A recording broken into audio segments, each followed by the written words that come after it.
मेरे वीडियो में आपका बहुत बहुत स्वागत है। राजस्थान और मध्य प्रदेश के कुछ हिस्सों में मनाया जाने वाला एक हिंदू प्रमुख त्योहार है जो विशेष रूप से महिलाओं और कुंवारी लड़कियों द्वारा चैत्र माह के शुक्ल पक्ष की तृतीया को मनाया जाता है। यह त्योहार माता पार्वती और भगवान शिव को समर्पित है, जिसमें गौरी पूजा का विशेष महत्व होता है। ऐसा माना जाता है कि माता गौरी होली के दूसरे दिन अपने मायके आती है और 8 दिनों के बाद भगवान शिव उन्हें लेने आते हैं। इसी विदाई के उपलक्ष्य में यह त्योहार मनाया जाता है। इस त्योहार में महिलाएं और लड़कियां मिट्टी या लकड़ी से बनी ईसर गौरी की मूर्तियों को सजाकर पूजा करती है, मेहंदी लगाती है और पारंपरिक लोकगीत गाती है।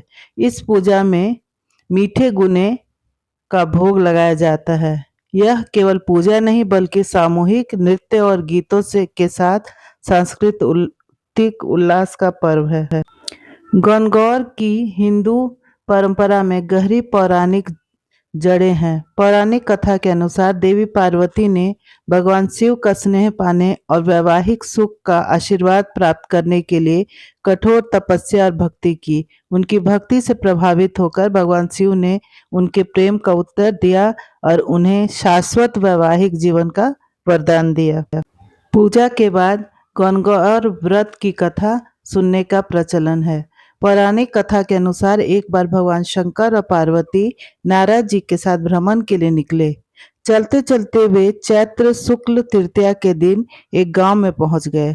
उनके आने की खबर पाकर गांव की कुलीन स्त्रियां उनके स्वागत के लिए स्वादिष्ट भोजन बनाने लगी। गांव की अन्य साधारण और निर्धन स्त्रियां भी पूजा की थाली लेकर भगवान पार्वती के पास पहुंची। पार्वती जी ने उन निर्धन महिलाओं की भक्ति से प्रसन्न होकर उन्हें अखंड सौभाग्य का वरदान दिया।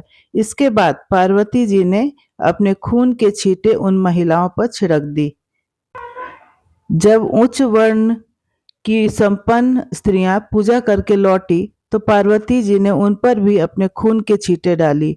वे सभी स्त्रियां आश्चर्यचकित रह गई और पार्वती जी ने उन्हें वरदान दिया कि जो भी इस दिन निस्वार्थ भाव से पूजा करेगी उसका सुहाग अटूट रहेगा और वह अखंड सौभाग्यवती रहेगी। गणगौर पूजा का बहुत महत्व है। विवाहित स्त्रियां अखंड सौभाग्य और सुखी वैवाहिक जीवन के लिए ये व्रत रखती है। नवरात्र के समय बोए गए जवारे, फल, मिठाई और विशेष रूप से घेवर का भोग लगाया जाता है। अंतिम दिन शाम के समय महिलाएं गाते बजाते हुए किसी पवित्र नदी या तालाब में जाकर गणगौर माता की प्रतिमा का विसर्जन करती है। व्रत के अंत में हलवा, पूरी और चना खाकर व्रत खोला जाता है। गणगौर की एक कथा और है। राजा ने बोए जौ, चने और माली ने बोई दूब। राजा के जौ चने बढ़ते जा रहे थे और माली की दूब घटती जा रही थी। माली को लगा कि कुछ तो गड़बड़ है, इसलिए उसने सोचा छुपकर निगाह रखनी चाहिए। जब वो छुपकर देख रहा था तो उसने देखा कि कुछ छोटी बड़ी लड़कियां उनकी दूब तोड़कर ले जा रही है। उसे बहुत गुस्सा आया।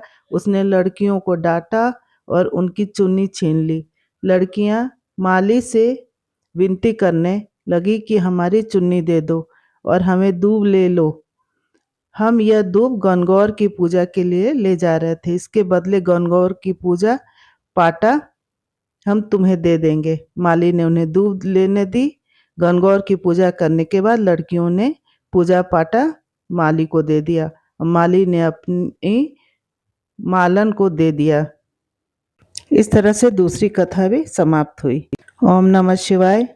मेरे वीडियो के साथ जुड़े रहने के लिए बहुत बहुत धन्यवाद। यदि मेरा वीडियो आपको पसंद आया तो प्लीज़ सब्सक्राइब कर लें, लाइक और कमेंट भी करें। धन्यवाद।